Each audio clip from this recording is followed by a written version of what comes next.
Welcome back.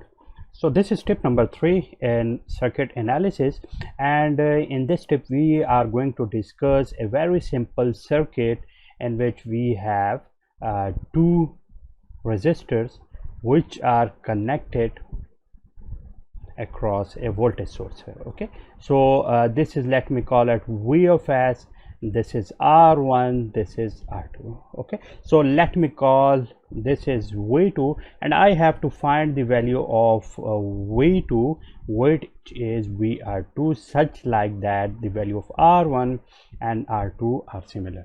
So now in order to find the value of VR2, we have to find the current here, and then after finding the current we have to find out the voltage here, because V2 is equal to I2 R2, and it will become very messy if we have more than two resistors here. So just remember that if we have the same resistors which are connected in series, so in finding the value of voltage across the resistor, that resistor, if the value of resistors are same, will be equal to the Vs divided by N, where N is equal to the number of resistors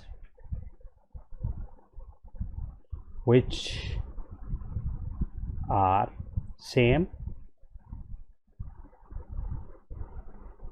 and connected in series. Okay, so let me have here the Vs equal to 100 volts, and the value of R1 here, let me call it 20 ohm, and the value of R2 is again 20. As the two resistors are here of same, so the value here V20 will be equal to 100 divided by 2. What is 100? 100 is basically, let me change the color here. What will be the 100? So 100 is the source voltage here, which is also here, and N is the number of resistors which are connected here. So the number of resistors here are 2, so that's why we have written here 2.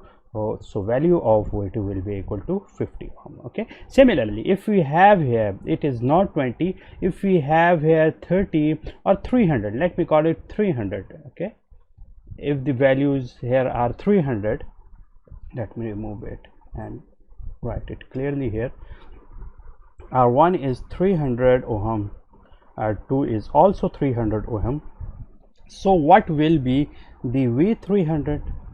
Okay, so the V300 will be equal to, as the source voltage is same here, so it will be the same, and the same number of resistors are connected here, so the value which is developed across 300 ohm will remain same. Okay, similarly if it is 1000, and if it is 1000 and the R2 is also 1000, so the voltage developed will remain the same, and if it is 1, the other voltage will also remain the same.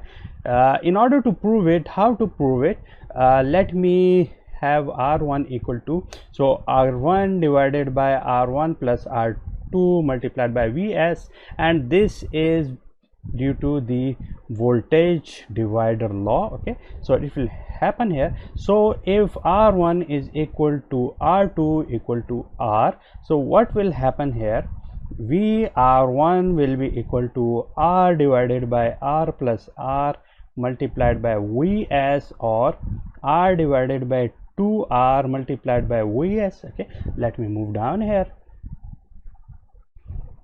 These two will cancel out, and at the end what will happen, value of VR will be equal to 1 by 2 Vs. Okay, so that is the solution of this example. Similarly, if we have the number of resistors which are more than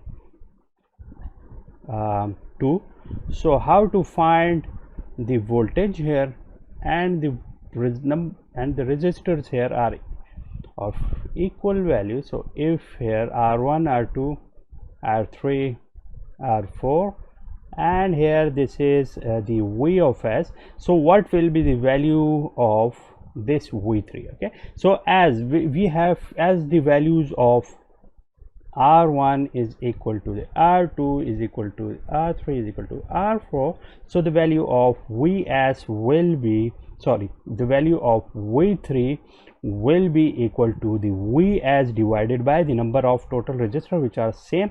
So this is 4. Okay, so the same voltage will be developed across each one of them. And similarly, if we have the n number of resistors which are similar, so v of n will be equal to vs divided by n. Okay, such that the value of r1 is equal to the r2 is equal to r3 up to rn, which are all equal in values. Okay, so this is one of the very important rule which has to be followed in all the circuits, and in many exam questions, MCQ questions, and many interview questions, this rule will make your life easier.